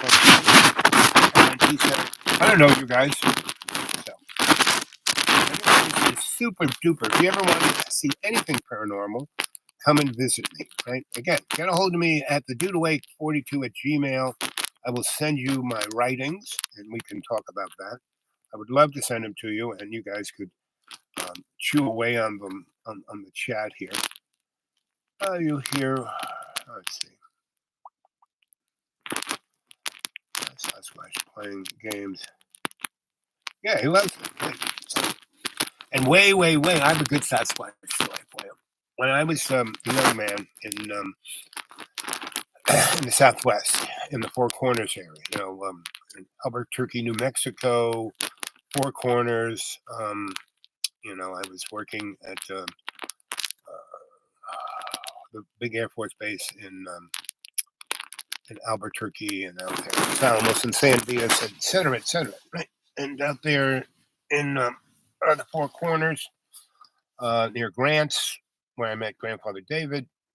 Anyway, long story short, Grandfather David took me all over that neck of the woods and put me through ceremonial trainings, right? Something that normally would take, a warrior, spiritual warrior, 20, 30 years. He knew he only had about 6 months with me, so he made me do stuff that he made me climb a mountain face, not a hill, face, in the middle of a thunderstorm. Lightning bolt goes up there, and there's this tent, and all his old buddies are inside the tent. There's a fire, like a gas heater in there. They got food and everything. And I had to, before I did this, he goes, I can't eat anything for a day before this. And he comes and gets me. He says, you haven't eaten anything, right? So I haven't eaten anything, Sensei. I used to call him Sensei. He goes, I'm not Buddhist. Just call me Grandpa. Don't call me Grandpa. Call me Grandfather, not Grandpa. Anyway. So, like the whole. Yeah. So anyway, so he took me to all these different places, right? And put me through all these ceremonies. And there were about 4 that were really, that no one knew the place, no one, right? And so I could go back to Albuquerque, or I could stick around the Four Corners. And there was that point, especially once it stopped being ridiculous winter. And once my girlfriend at Albuquerque, she was like this, whoa. She was like Israel. Like, oh, man. So I phases, like the one from and so I was Anglo-Canadian where you live. So I'm hiking around this place, and so there's all kinds of places out in the Southwest of old, ancient Indian tribal peoples who, no one knows about, but they can find their communities. And, there's the places where, they would live in caves on the sides of a mountain. And there's all kinds of amazing architecture and stuff. And there's, there's, I don't know what the neighborhood is called, but, you know, there's loads of people who go out and study the stuff. And I would go out there and I'd sit there and meditate. So I was, and I would, instead of taking a tent, I would just, one of these little, they're not quite tents, they're more like overhangs. And there's obviously where fires put here, because the whole side of the thing is covered with, what was a fire, and it's not a fire, pit, but it is. And anyway, so I would be there, and there would be there'd be signs everywhere. Don't go here, don't camp here, don't do this. But it's so far out in the middle of nowhere, and no one's going to bother you. And this is in 1971. So anyway, I was out there, and it was getting to be real spring, right? And it was getting into the dry. And they have wet season, dry season. It's not like one or the other. I mean, it's not like it rains, it doesn't, right? So anyway, there was a dry period where things weren't muddy, weren't nasty, weren't any of the above. And it's interesting out in the desert when it rains, everything turns like the Garden of Eden. It just pops up. Everything is green. There's flowers everywhere. It's unbelievable. They get dry, and it's like pretty amazing. So I was there at this period with Grandfather David for about 6 months where that happened 4 different times. Right? And so once it stopped being ridiculous winter, I wouldn't die out there. And I would just go out there with like a pretty good coat in my pack and a pretty good little insulated blow up mattress and a nice little one of those survival mylar blankies and a nice real thin sleeping bag that would roll up almost like to a fist, right? And a hammock, a place to in the hammock. So anyway, I'm doing this, and I'm at this place where I'm in this little nook, and no one's gonna, they're gonna have to climb up this cliff to get it, so that no one's coming up there. And whenever I did that, I would basically just bring water. I wouldn't bring, maybe like an energy bar or two, but I wouldn't bring. I would pretty much fast, right? Anyway, so I'm going um, there, and I take, I instead of going down the hill and then going all over the kind of neck of the woods, I kind of go on top of the hill, which is a little steeper thing. And if I slip, I'm going to be dead, and no one's going to find me until 6 weeks from now. Anyway, because no one knows I'm up there. I mean, Grandfather David would probably find me in a couple of days. But anyway, so I get a top, and I kind of, and Jamie, it's just like Tipperary. I get to the top there, and it's flat, and it goes into another mesa, to another mountain thing over that way to the, I guess, northeast. So I kind of, wow, look at that. So, and it was one of those times when it had just finished raining, and that whole area, because it was like, I don't know, 1,200 feet above where the desert floor is, it is greener than greens, and flowers everywhere.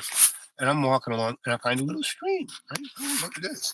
And so I'm following the stream, and it turns into wider stream, and then over there where the hills kind of go up, and by this time of day, it's like 1 o'clock. The sun's out there, and it's not really really cold, so it's really really hot. So I go under the waterfall, and I'm like and it's kind of deep enough to stand in, and it's like mid chest, and I'm floating. I'm a big floater, big fan of floating. So I'm floating away, and I have my blow up whenever I have a little day pack, so I have water to drink and my little mylar blankie, and I have this blow up kind of um, pillow, right? And also, and it's kind of a ring, like little kids kind of life little thing, right? So I'm floating in the water with this thing underneath my head, and I'm just enjoying it. And just the spray from the thing, and all of a sudden, there's like splashing of water, splash around me, just like someone's throwing rocks at me, right?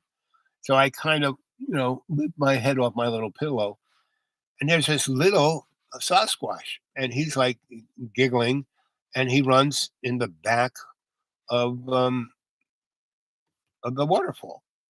Now I've walked, up to the waterfall and look back. It's just a stone wall there, and it's this little kid runs back there. So I kind of, because I can get up and like walk over there. So I walk over there.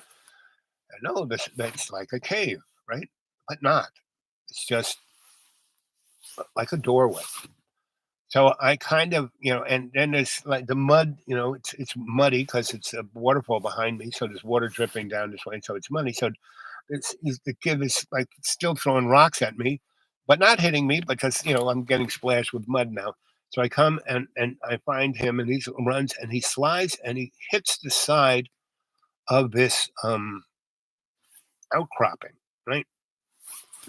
And he slides and he twists his ankle, and he's a furry little guy, right? And he's like he starts moaning, like if you've ever heard a dog or a wolf moan, that's what this kid is. But it's a little kid wolf moan, right? If you can envision that.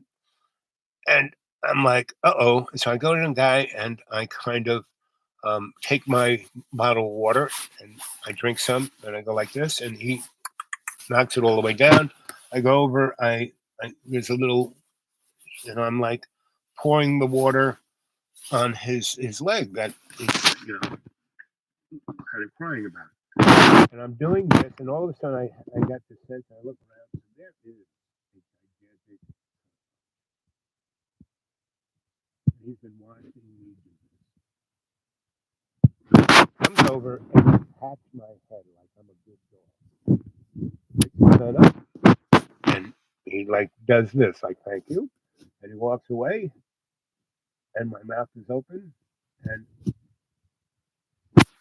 all of a sudden the cave wall is where it was dark, right? And not moving really, but realizing that if I get out of there, I'm going to be part of that cave wall.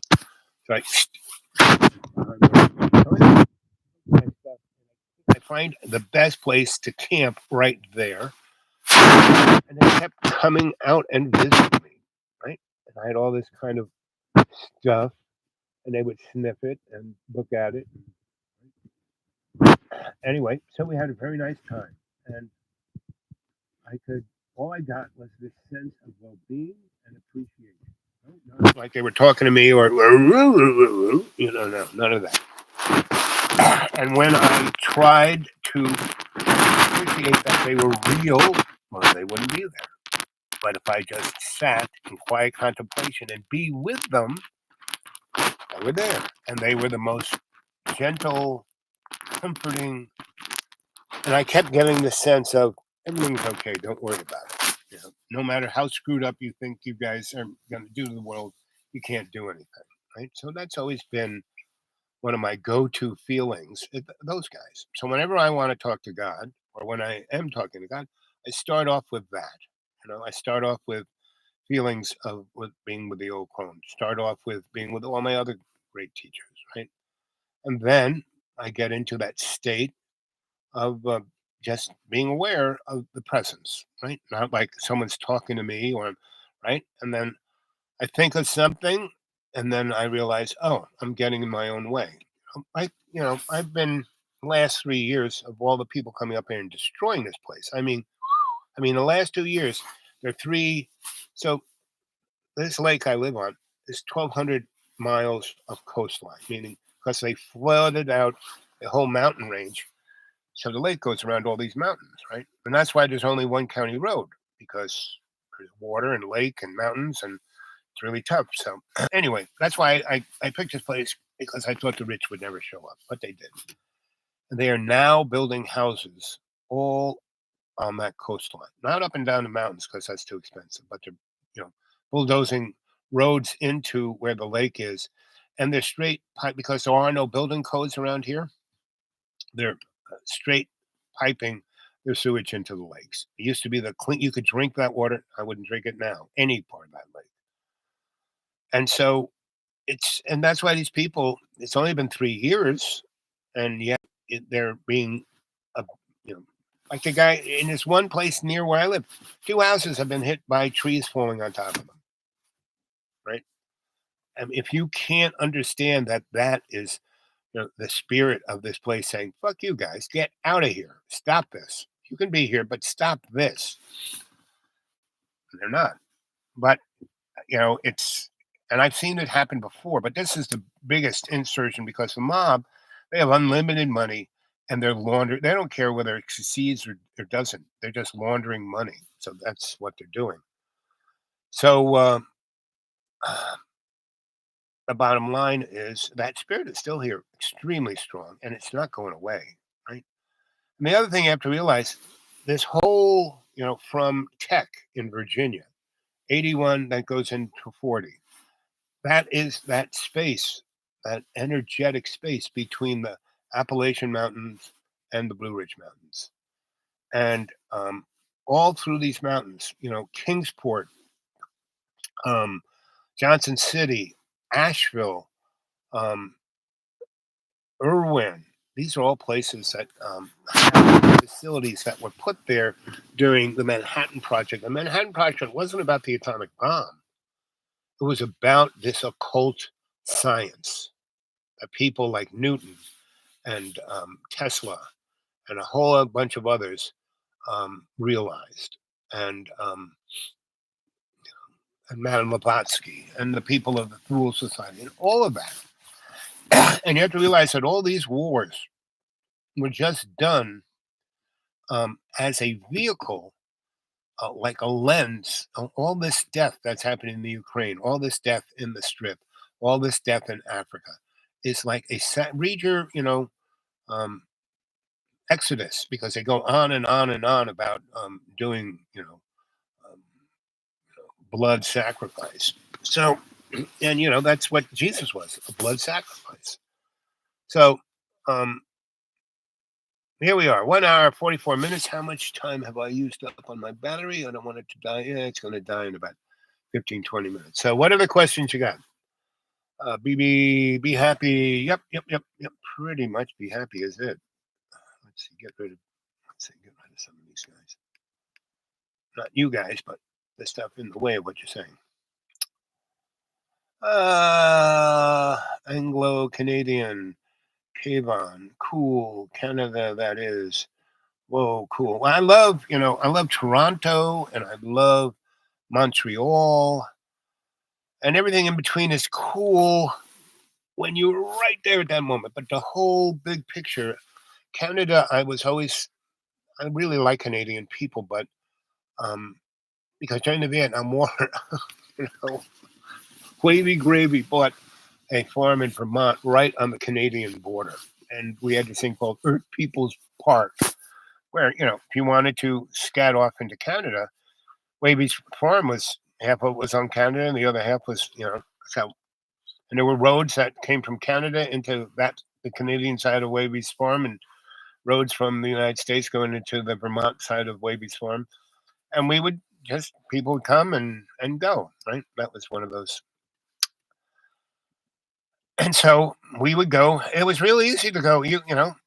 No big deal driving. We would take his car and drive all over Canada.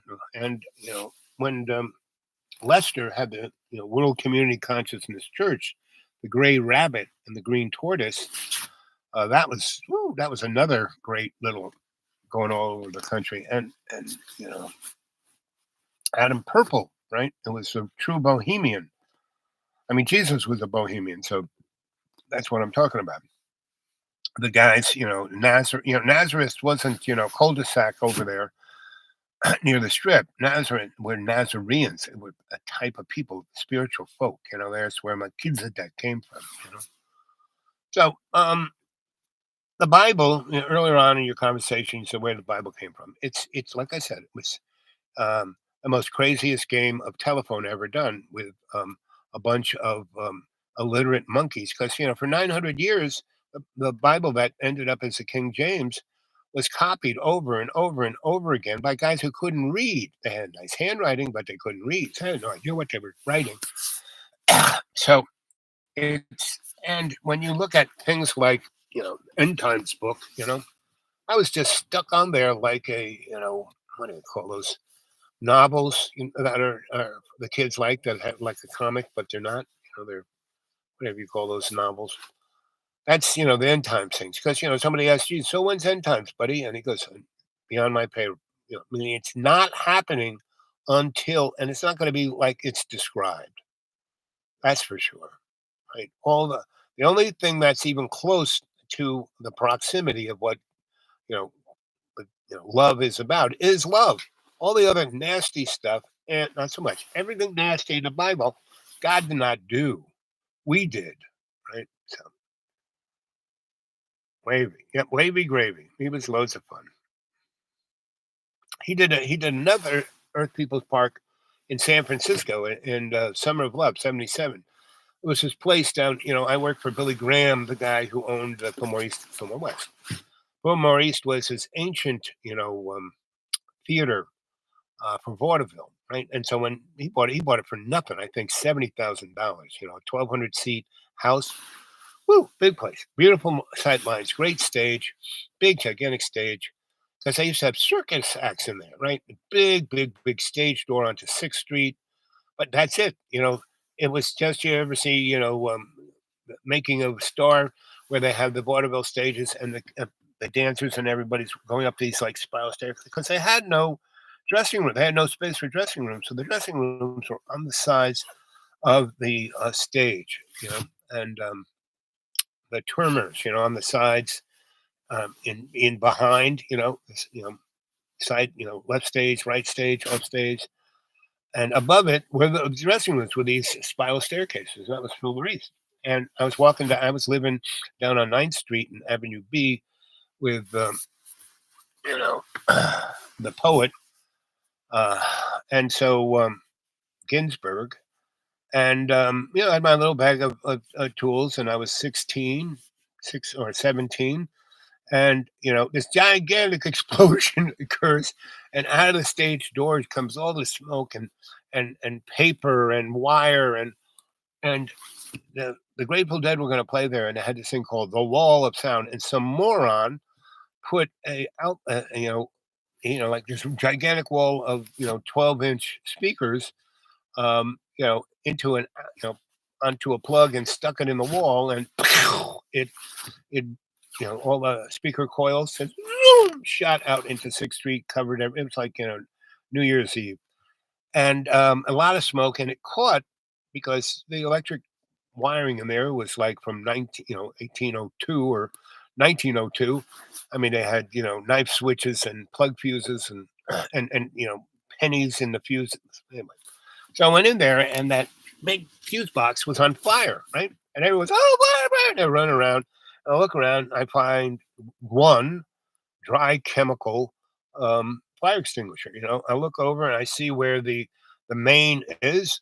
I pull that big knife switch. I pull those gigantic fuses out, and then I hit the big fuse box that everything's connected through up to that and put it out, right? So the building doesn't burn down.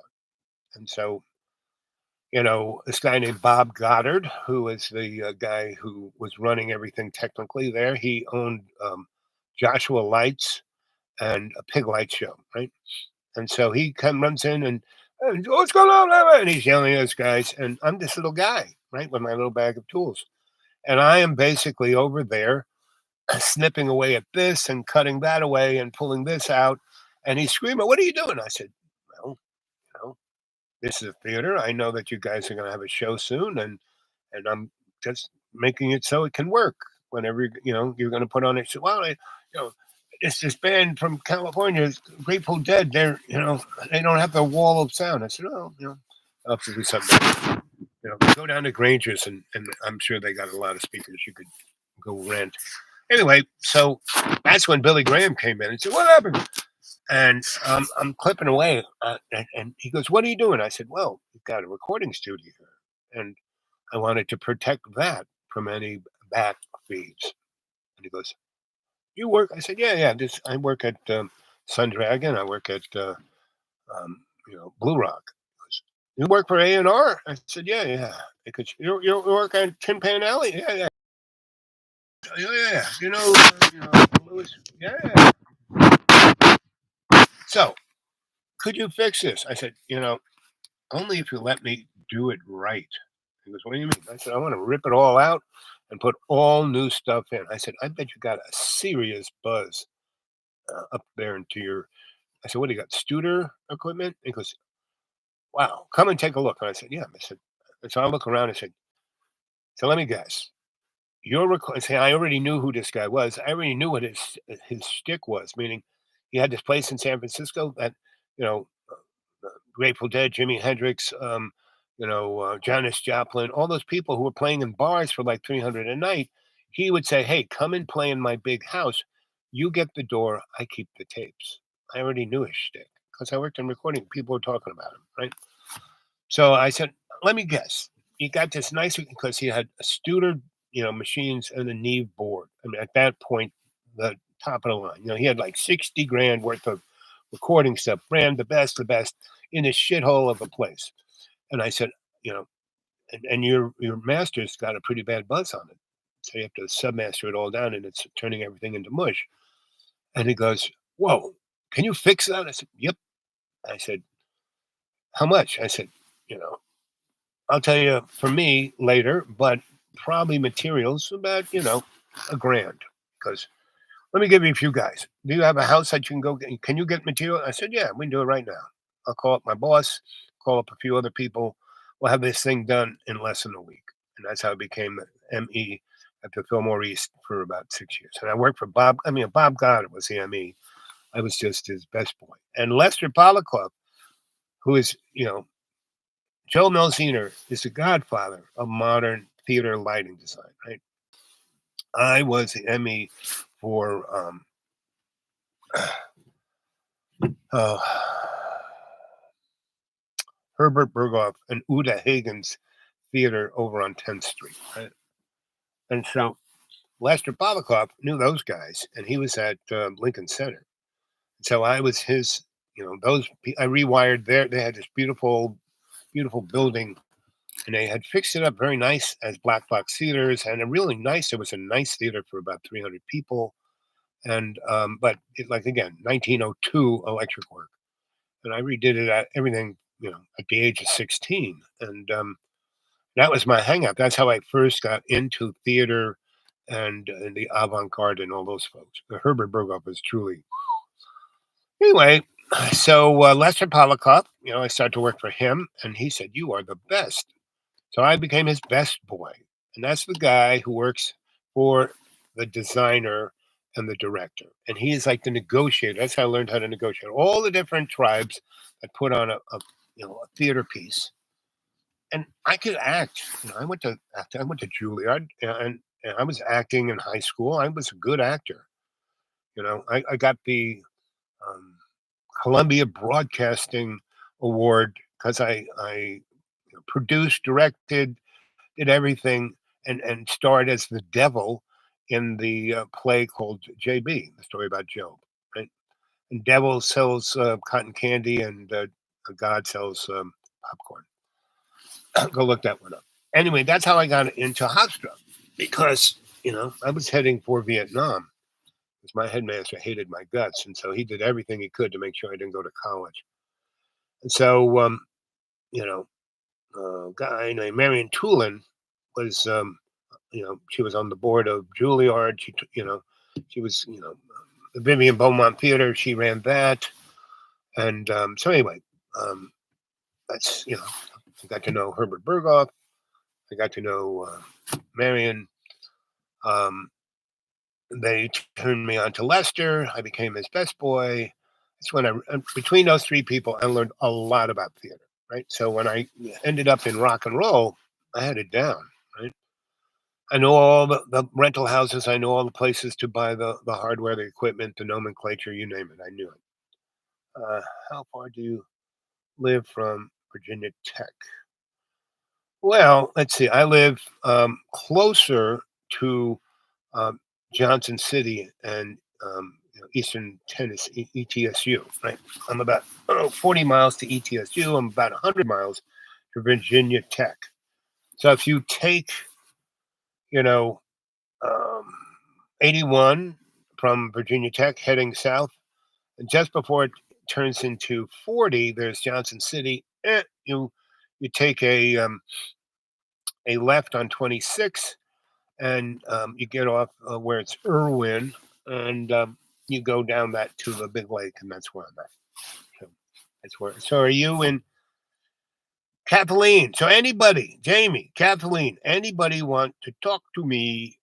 Mano y mano, get a hold of me at the Dude Awake 42 at Gmail. Let's see how much battery I got left here. Ooh, I got to get out of here. It's 9%. It's in the red line. So anyway, long story short, there's two things to getting stuff done. Being in the right place, the right time, and not being in your own way. Meaning every time I bumped into these people, I didn't say, I'm really great, I'm really this. I say, how can I help? What can I do? What do you want me to do? How do you want me to do it? I am your servant. I am your doula, and that's what I do to God. I didn't say, hey, God, I'm really important. No, all these churches I see, that's what people do. Me, I just say, I'm here to serve you. I'm your best boy, dude. Yeah. So, yeah. So I was the best. I was known as a kid for many years because I hung out with all these elderly people, older than me, you know, like Allen Ginsberg. He was my roommate, right, in 67 on 9th Street in B, right across from Tompkins Square Park. And that was a summer of love, and that's when the Lower East Side was at its zenith of cultural amazingness. Now it's kind of, I don't even know what to describe it as, but And that where we, that had been a nunnery. So the building was amazing. And the guy who bought it just kind of sliced it up into SROs. And, the guy said, "Hey, fix this up. I'll give you the basement apartment." I did. Alan knocked on my door and said, "Listen, I smell that the fact that you cook." And I looked because I was in the basement, but not quite. I was in that apartment that's underneath the stairs that go to the first floor. Because that part of New York would flood all the frigging time. That's why the first floor was up. That's why there were all these steps always going up because everything else would flood. And when they had a big flood, and when that big flood came, Sandy and all those people died in those apartments. That was known to happen, but the city didn't. The best thing about I had a railroad flat. You came in this one door underneath the steps, and it went all the way to the back. Went through this big. It was all glass. Amazing garden back there. That's where the nuns had their garden for like 100 years, and it was gorgeous. They put all their sexual energy into that garden, and was not do anything. It was like Garden of Eden. And Alan was a big gardener, and he looked down. He could see it, but he couldn't get at it. He knocked on my door. Let's be roommates. There's this. You've got the staircase in the middle of your apartment because I had these windows along 9th Street that you could just look into my apartment, and I could sit at my breakfast table. In '67, girls were wearing mini skirts, and I could just sit there, and I'd be looking up at their hoo-hoos as they walk by to go to work. So it was a different time. And so Alan said, "Hey, what about you? Let us." So we ripped up those boards. The staircase was there. He could go garden, and he had an amazing um, kitchen. That was the whatchamacallits. I really got to go. It's down to 4%. Okay, kids. I'll tell you more stories later. I hope you enjoyed that. 2 hours and 1 minute. Wait till it's 2:02:02, and then I'll go. There we go.